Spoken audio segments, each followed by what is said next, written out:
Josh, welcome to Miami. And congrats again on winning the Inch Nicaragua contest and being here. And leading up to this, we got to talk a little bit, and I found out that you're a bourbon guy. Yes, that's true. Yeah. And you brought us something special today, so we're going to have a little fun. I'm going to have you kind of pour us some and talk about it, because you're more the expert than I am. Right.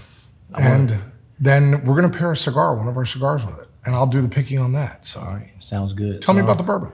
Well, to be honest, I've never had it before. But I got this down in Kentucky, which is, that's the homeland of fine bourbon in the United States. I was looking for something that went with the cigar.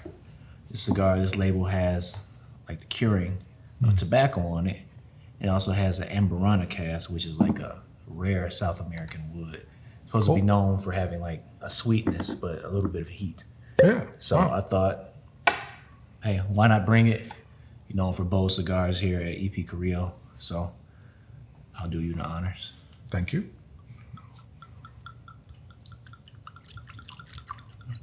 Is that enough? Yeah. And we're gonna see what we think. Cheers. Cheers.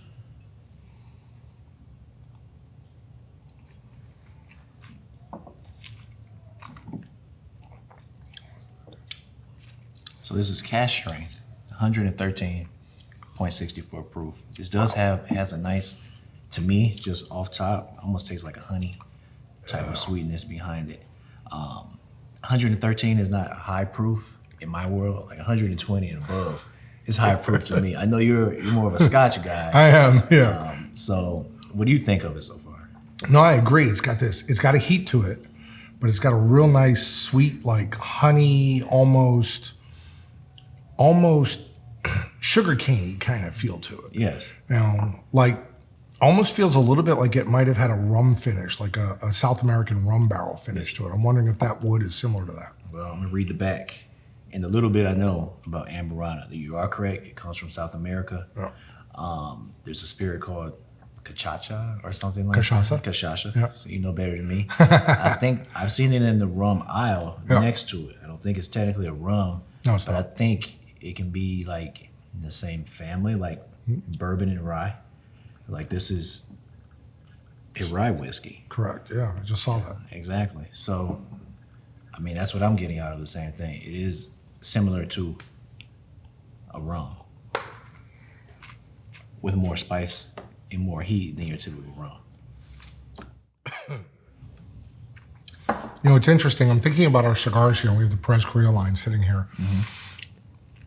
On one side, I think of something that would really compete with this, where I think the Pledge.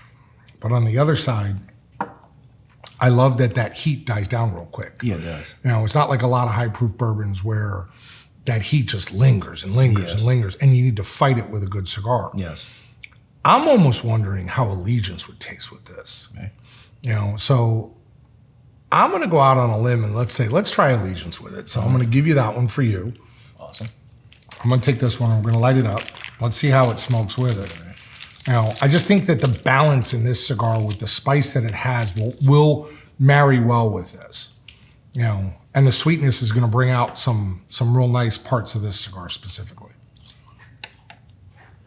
Now, the Allegiance is one of your newer cigars, correct?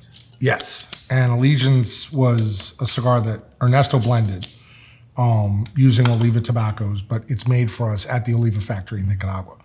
And then obviously they did a joint venture with us where Ernesto was probably the only person that knows the original blend for Cuba Aliados, which was a cigar from many years ago. Mm-hmm. So we're making that for them. Nice. So.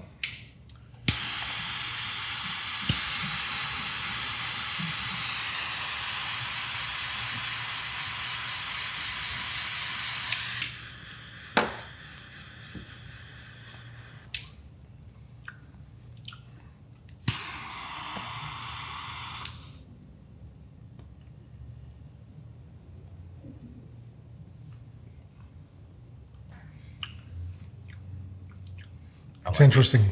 Yeah, off the first light, the sweetness on the palate from the rye defined itself a lot more. Did you notice that? Yes, I almost had to me, like a brown sugary Yeah, exactly.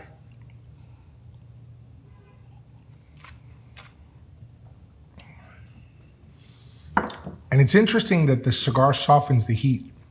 For me, at least, it did. I don't find the first two sips without the cigar, I found much more of a potent heat to this. But the spice that Allegiance brings kind of softens that and brings out more of the sweetness in the rye.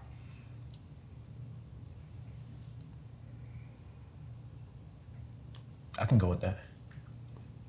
It definitely does, like you said, you felt a lot more heat when you first sipped it. Yeah. Now, me, I'm used to drinking more higher proof stuff. So maybe my palate is burned out. Maybe. But it does pair very nicely together. Yeah, I think it was a good choice. It was out on a limb because I didn't know how it was going to do, but I think that was a home run. When I look at everything and I think about it, I think this was the right thing to do. Yes, it does. No.